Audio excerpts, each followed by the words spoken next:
आगरा के सदर थाना क्षेत्र स्थित साउथ रेलवे कॉलोनी में एक परिवार पर हुए कथित हमले ने कानूनी व्यवस्था और पुलिस की कार्यशैली पर गंभीर सवाल खड़े कर दिए हैं। पीड़िता कशिश पुत्री पूरन सिंह ने आरोप लगाया है कि पड़ोसी मयंक पुत्र उमेश ने उसकी छोटी बहन पर अभद्र टिप्पणियां की। जब परिवार ने इसका विरोध किया तो मामला हिंसक हो गया। आरोप है कि मयंक अपनी मां पूजा, बहन जानवी, पिता उमेश और अन्य लोगों के साथ पहले घर पहुंचा और विवाद किया। इसके बाद रात करीब 1 बजे करीब 8 से 10 लोगों को लेकर दोबारा घर पर धावा बोल दिया। पीड़ित परिवार का कहना है कि हमलावरों ने घर के गेट तोड़ दिए, जान से मारने की धमकियां दी और जब दरवाजा खुला तो महिलाओं तक को नहीं बख्शा। परिवार का आरोप है कि हमलावरों ने कशिश की मां को बेरहमी से पीटा और लोहे की रॉड से सिर पर वार कर दिया, जिससे कि वह गंभीर रूप से घायल हो गई। घायल महिला को तत्काल अस्पताल में भर्ती कराना पड़ा। पीड़ित पक्ष का आरोप भी है कि मारपीट के दौरान महिला के कपड़े तक फाड़ दिए गए। सबसे बड़ा सवाल पुलिस की भूमिका को लेकर उठ रहा है। परिवार का कहना है कि घटना के बाद से वे लगातार थाना सदर पुलिस के चक्कर काट रहे हैं, लेकिन अब तक आरोपियों के खिलाफ कोई मुकदमा दर्ज नहीं किया गया। पीड़ितों का आरोप है कि पुलिस केवल आश्वासन दे रही है, जबकि आरोपी खुलेआम घूम रहे हैं। न्याय न मिलने से परेशान परिवार ने अब पुलिस कमिश्नर से न्याय की गुहार लगाई है और आरोपियों मयंक, उमेश, पूजा, जानवी और अन्य अज्ञात लोगों के खिलाफ सख्त कार्रवाई की मांग की है।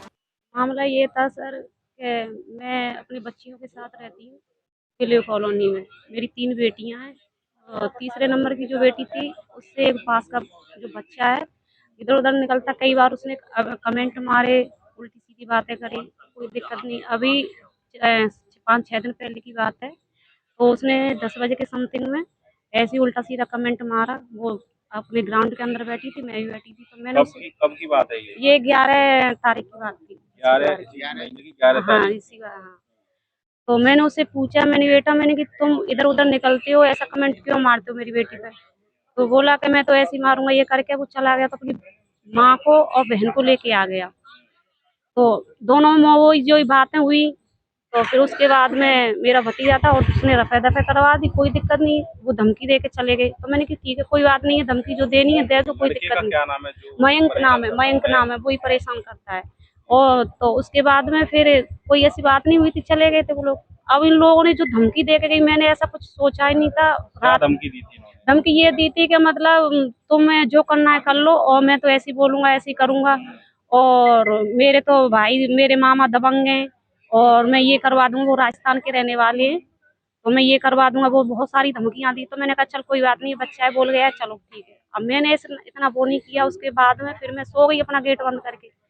अब इन लोगों ने रात के 1 के 2 के बीच में आकर के इन्होंने बाहर से कहा कि मतलब कि या तो तुम बाहर निकल के आओ या नहीं हम लोग आते अंदर घुसते हैं।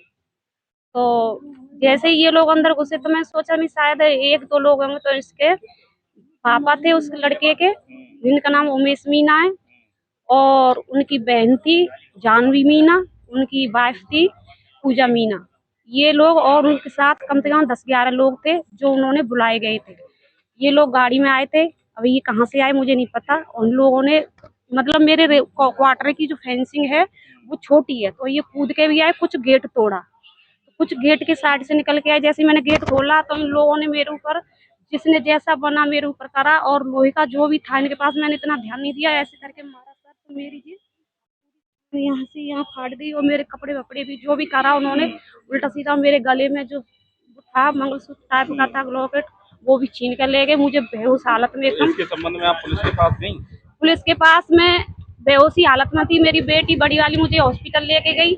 तो वहाँ से मुझे सरकारी हॉस्पिटल के लिए, पहले तो मैं सदर ही गई थी, तो सदर में उन लोगों ने बोला कि मतलब तुम वहाँ जाओ, अपनी पहले वो कराओ, मेडिकल वगैरह कराओ। तो मैं मेडिकल के लिए गई, वहाँ से फिर लौट के आई, फिर सदर में आई। तो सदर में उन लोगों ने बोला कि अपना पहले इलाज कराओ, उसके बाद में जो भी करना है बाद में करना। फिर मेरी बेटी की जब मेरी ज्यादा गंभीर हालत, तो मेरी बेटी बड़ी, मेरे घर में कोई और है नहीं है, तो मेरी बेटी मुझे उपाध्याय हॉस्पिटल में मुझे एडमिट किया।